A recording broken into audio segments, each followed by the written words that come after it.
Resolvemos el ejercicio 17, que ha tenido pues muchas consultas por vuestra parte, muchas dudas, así que vamos a explicarlo para que lo podáis corregir en el cuaderno.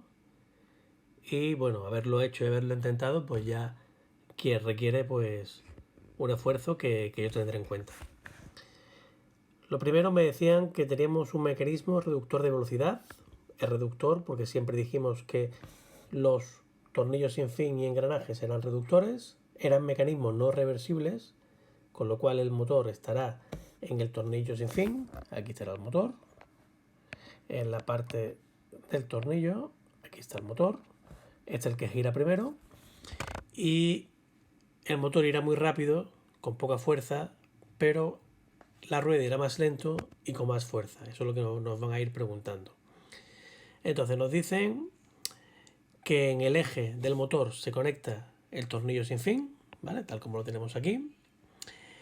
Y el tornillo sin fin se conecta con un engranaje de 58 dientes. Es decir, que este engranaje tiene 58 dientes y es el eje conducido, es decir, el que recibe el movimiento.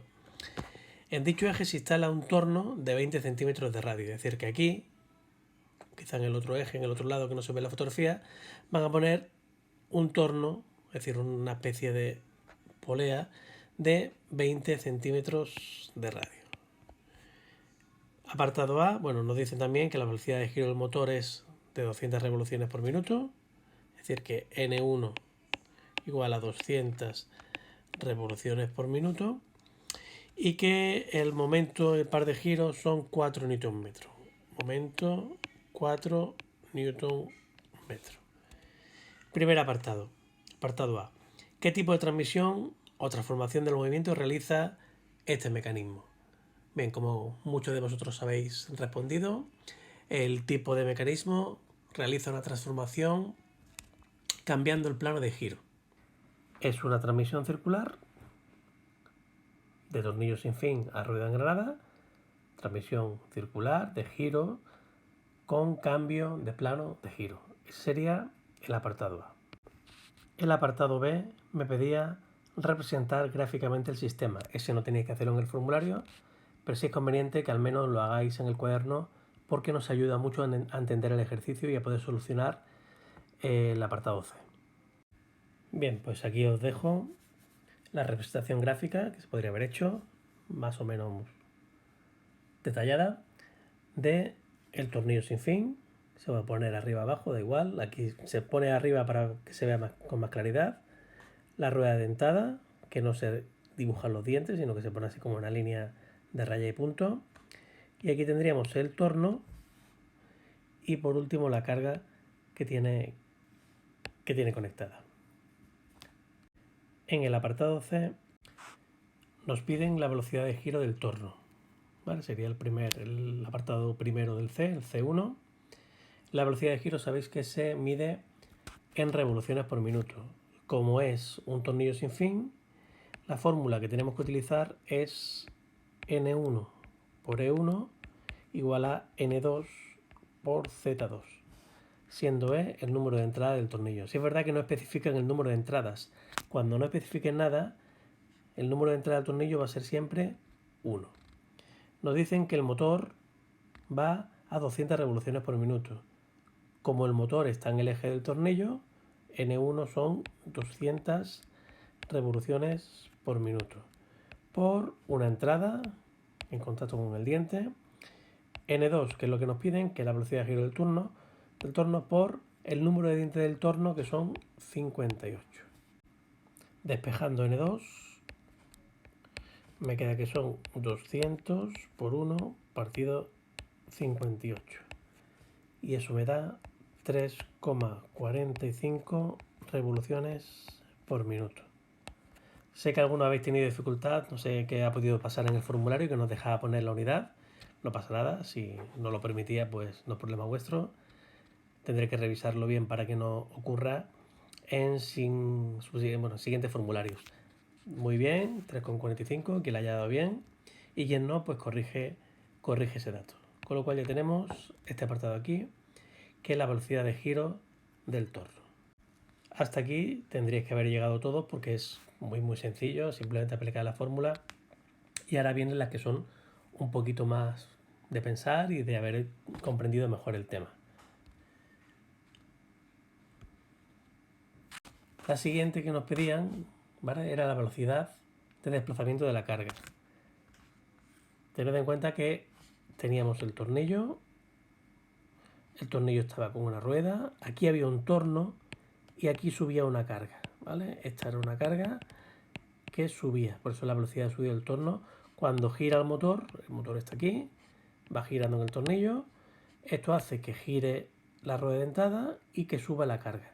Entonces la rueda dentada hemos visto que va a una velocidad de 3,45 revoluciones por minuto. Es una reductora, porque el motor que iba a 200, va muy rápido, se ha pasado a 3 vueltas y media por minuto, más o menos.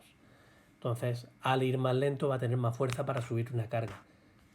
Por eso, si alguna vez os habéis montado en un montacargas, podréis observar que el montacargas va muy despacio. ¿Por qué? Porque está preparado, son motores que están preparados para levantar mucho peso. Muebles, carga, mudanzas, pues cualquier cosa que se tenga que levantar. Entonces, si nos vamos a la página 101, nos dicen, tened en cuenta que esto es velocidad de giro, esto es N2, y la carga sube con velocidad lineal, porque recorre espacio en un tiempo.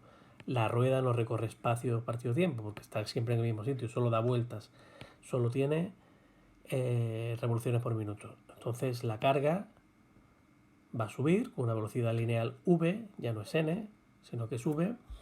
Y en la página 101 había una fórmula que era número pi por diámetro por n, es decir, las vueltas que da el torno, lo que sea, partido 60. Era para pasar de velocidad angular a velocidad lineal. Tenemos realmente todos los datos, porque nos decían que el torno, este torno de aquí, tenía 20 centímetros de radio, con lo cual tiene 40 centímetros de diámetro, ¿vale? Radio 20, diámetro 40 centímetros. Entonces tenemos todos los datos, porque el torno va a ir a la misma velocidad, porque está en el mismo eje, en revoluciones por minuto, que la rueda. V va a ser igual a 3,14, redondeado un poco, por el diámetro, que son 40 centímetros, por la velocidad en revoluciones por minuto que lleva el torno, que es la misma que la de la rueda, que son 3,45 revoluciones por minuto, partido 60. Haciendo esta operación me queda que la velocidad, metemos los datos, repito, este es el diámetro del torno, 2 veces el radio, estas es lo que hemos calculado en C1, que serían los 3,45 revoluciones por minuto, pi es una constante que la conocéis de matemáticas, y 60 es porque pasamos de minuto a segundo, con lo cual esto queda aproximadamente, depende del valor de pi, 7,22 centímetros partido segundo. La unidad, ¿por qué es centímetro segundo? Porque tenemos que el diámetro está en centímetros. Si el diámetro lo hubiéramos pasado a metro, me quedaría la unidad en metros partido segundo. Entonces ya tenemos aquí la solución del apartado C2. Para el apartado C3 teníamos que utilizar la fórmula de oro de las máquinas, que era que potencia 1 igual a potencia 2. Es decir, que momento del eje motor por velocidad del eje motor va a ser igual a m2 por n2. Es decir, nos pedían el momento de ese eje, es decir, la fuerza que va a tener para levantar esta carga. El momento va a ser mayor. Nos decían que el momento del motor eran 4 Nm. 4 Nm por metro. Eso era el momento de este motor de aquí, ¿vale? Que es el mismo que el del tornillo, porque se tiene que no hay pérdida. Entonces son 4 Nm a 200 revoluciones por minuto. Entonces aquí lo que hemos hecho es que la rueda esta vaya bastante más lento, pero hemos convertido esa velocidad en fuerza para poder levantar una carga lo más pesada posible. No es necesario saber la carga o lo que pesa la carga. Entonces, sustituyendo, tenemos que 4 4 Nm, 4 Nm por la velocidad del motor, que son 200 revoluciones por minuto, va a ser igual al momento 2, que es lo que me piden, por la velocidad 2, que es 3,45 revoluciones por minuto. Revoluciones y revoluciones se van, despejando M2, me queda que es 4 Nm por 200 partido 3,45. Acordaros, si aquí el 3,45 está multiplicando, pasa al otro lado dividiendo. Haciendo esa operación me queda 4 por 200 partido 3,45, cojo la calculadora y me queda aproximadamente 231,88 Nm. Este sería el resultado del apartado C3. Bueno, un ejercicio muy completo que quiero, por favor, los que habéis contestado mal al formulario, que lo repaséis en el cuaderno.